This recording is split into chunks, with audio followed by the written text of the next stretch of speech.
right, folks. Time's up.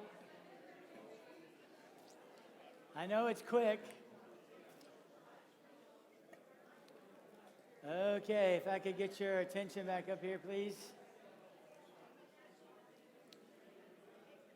Okay, admittedly, what am I going to have to pray or something?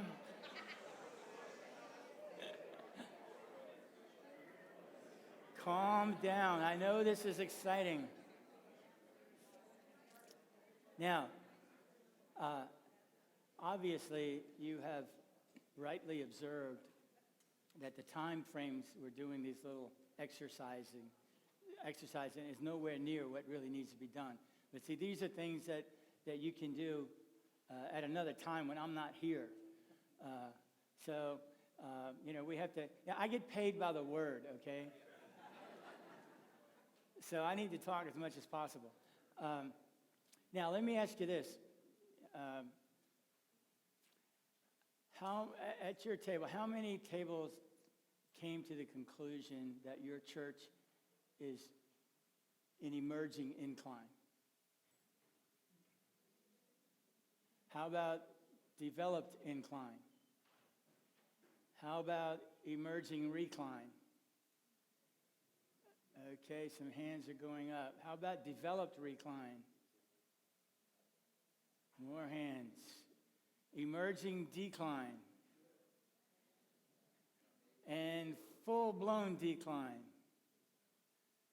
All right, so I guess what we're saying, generally speaking, the weight of your conclusions is showing some element of recline and a few of you tipping toward decline.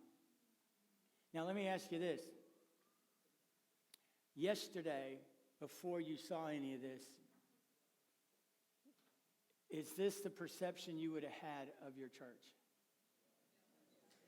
Okay, so you've seen some of the writing on the wall. Okay, that's good. You're in a really healthy place because a lot of churches don't realize this stuff until it's far too late.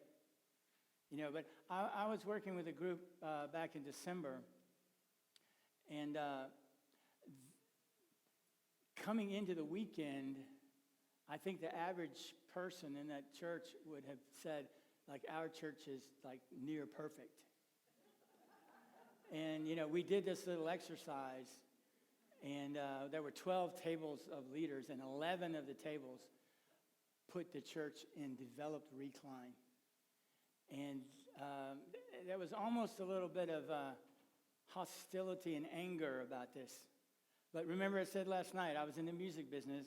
I can handle rejection. Okay? I don't take it personally. But, this is one of those things where your eyes kind of open and you go, okay. But again, what we're trying to do here is go beyond, say, a general sense of maybe where our church is into looking at some actual cause and effect. Where you're looking at, we need to really think about a future orientation. We need to think about, how much of our ministry is inward directed versus outward directed. Because a lot of church leaders have that's one of the default positions is, well, if we just teach enough, preach enough, pour ourselves into ourselves enough, that somehow we grow in our faith and the gospel penetrates the community. And, let's say, man, I wish that was true, because we can preach like crazy and we can teach like crazy. Okay, we know how to do that stuff. But I'm still looking for where that's happening. I don't see it happening. I don't see the gospel spontaneously erupting in the community on the strength of inward-directed church programming. It's not there. And so this idea of being deliberately outward is really where the action is. Okay? Was there anything that you found in this last 15 minutes as you sort of did a little bit of an analysis of your church? Anything surprise you? Anything like, oh, I never thought of that before? Yes, sir. What was that?